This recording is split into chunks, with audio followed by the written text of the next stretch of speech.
আমাদের যে ক্লাসটা নিব সেটা হচ্ছে সিগন্যালের অলমোস্ট লাস্ট ক্লাস। তো এই ক্লাসের মাধ্যমে আর কি সিগন্যাল মোটামুটি শেষ করে দেওয়ার ট্রাই করব, যেহেতু সময়ও কম, সামনের মাসের থেকেই আর কি এক্সাম শুরু মোটামুটি আমরা বলতে পারি। তো এখন যেহেতু সময় কম, তো আমি তাড়াতাড়ি আর কি ক্লাসটা শুরু করি।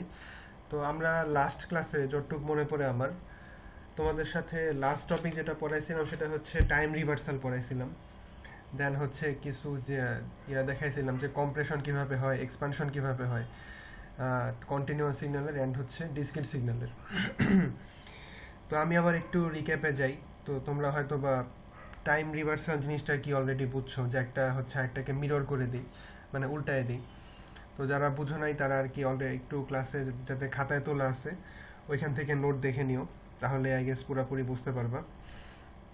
তো আমরা হচ্ছে এখন নেক্সট টপিকে যাচ্ছি, যেহেতু সময় কম, তো আমি আর কি বেশি কথা না বাড়ায় সরাসরি মেইন আলোচনায় চলে যাই।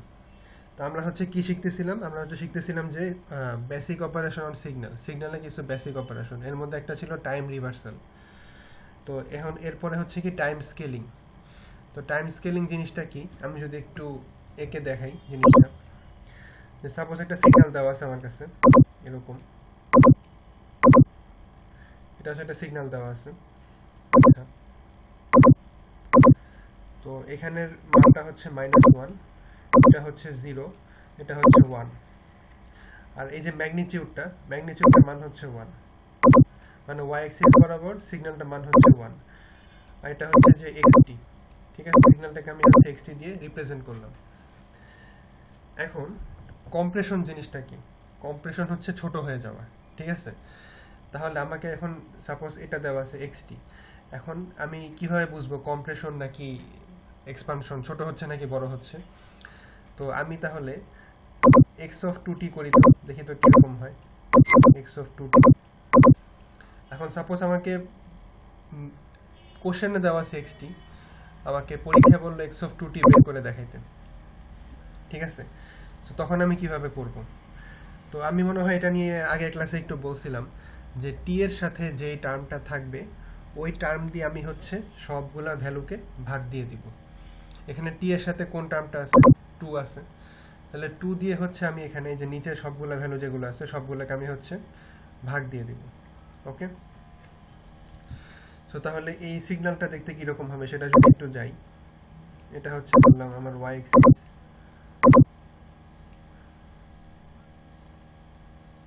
এটার ম্যাগনিটিউড হচ্ছে সে কত, 1। এখন দেখি, এখন যদি 2 দিয়ে আমি -1 কে ভাগ দেই তাহলে কি আসতেছে এখানে, তাহলে আসতেছে -1/2, -1/2 আসতেছে। আবার যদি 0 দিয়ে 2 কে ভাগ দিই, তো 0 দিয়ে 2 কে ভাগ দিলে কি সেম জিনিসই আসতেছে, 0ই আসতেছে, সেটা একই জিনিসই থাকবে। আবার 1 দিয়ে 2 কে ভাগ দিলে এখানে আসতেছে হচ্ছে 1/2। ঠিক আছে, তো এখন আমরা দেখি, যদিও এখানে দেখে মনে হচ্ছে না, কিন্তু জিনিসটা হচ্ছে কি সিগন্যালটা আরো কম, মানে ছোট হয়ে গেছে, মানে আরো চিপকায় গেছে বলতে পারে আর কি। মানে এখানে দেখেন 0 থেকে -1 এর মানে যেটুকু দূরত্ব বা ডিস্টেন্স, 0 থেকে -1/2 এর কি আরো কম দূরত্ব না, আরো কম হবে না? মানে এইখানে ছবিটা আসলে একটু মানে অন্যভাবে আঁকা আছে। তো আমি যদি একটু লম্বা করে আঁকি যে এইরকম। ঠিক আছে, এখন দেখেন 0 থেকে -1 এর যে ডিস্টেন্স, 0 থেকে 1 এর যে ডিস্টেন্স, 0 থেকে -1/2 এর আরো কম হবে না, 0 থেকে 1/2 এর আরো কম হবে না? তাহলে এই সিগন্যালের সাথে এই সিগন্যালের তাহলে পার্থক্যটা কি? পার্থক্যটা হচ্ছে যে আমাকে যখন এরকম এই টি এর সাথে যেই টার্মটা দেওয়া থাকবে ওই টার্ম দিয়ে আমি হচ্ছে অলওয়েজ ভাগ দিব। ভাগ দিয়ে দেখার পর কি দেখলাম, যে এটা আরো ছোট হয়ে গেছে, মানে এই যে -1 যে এখানে ভ্যালুটা ছিল এটা এখানে -1/2 এ চলে আসছে। 1 এর যে ভ্যালু এখানে ছিল সেটা হচ্ছে 1/2 তে চলে আসছে। তার মানে আমি কি বলতে পারি, সিগন্যালটা ছোট হয়ে গেছে, দ্যাট মিন্স সিগন্যালের কি কম্প্রেশন হয়েছে। ঠিক আছে, এটাকে বলা হচ্ছে টাইম স্কেলিং কম্প্রেশন। আচ্ছা, এখন যদি এক্সপানশনে যাই, সাপোজ সেম সিগন্যাল, এই যে x অফ t, এই সিগন্যালটা সেম এটার জন্যই। এখন আমাকে যদি বলে যে এখানে কি বলছে যে x অফ 2t বের করতে, আমাকে এখানে সাপোজ বলল যে x অফ 2t, তো আমি এখানে হাফ t ধরলাম। সো এখানে বলছে যে x অফ হাফ t বের করতে। ঠিক আছে, আচ্ছা, তো এখন তাহলে দেখি যে আমাদের রুলস কি। আমাদের রুলস হচ্ছে যে টি এর সাথে যেই টার্মটা থাকবে ওই টার্ম দিয়ে আমি হচ্ছে যে নিচে ভ্যালুগুলোকে ভাগ দিব। এখন তোমরাই বলো যে আমি যদি এখানে টি এর সাথে কোন টার্মটা আছে, হাফ আছে, তাহলে আমি যদি -1 কে হাফ দিয়ে ভাগ দিই তাহলে কি আসতেছে, -1 ডিভাইডেড বাই হচ্ছে হাফ। তাহলে -1 কে হাফ দিয়ে ভাগ দিলে আসতেছে হচ্ছে কত, -2 আসতেছে।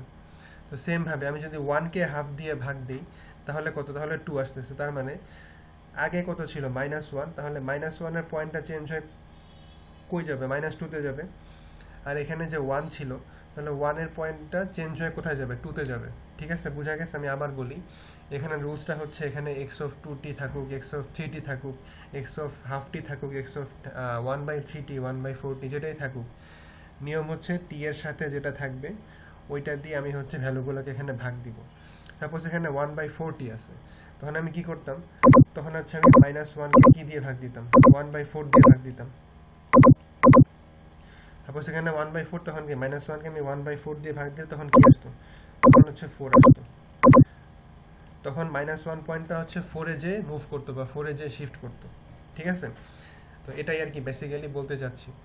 তো এখন আমরা দেখি যে x(half)t যেহেতু এখানে আছে, তো তাহলে আমি কি বলতে পারি যে এই -1 তাহলে এই পয়েন্টটা কোথায় যাবে, -2 তে চলে যাবে।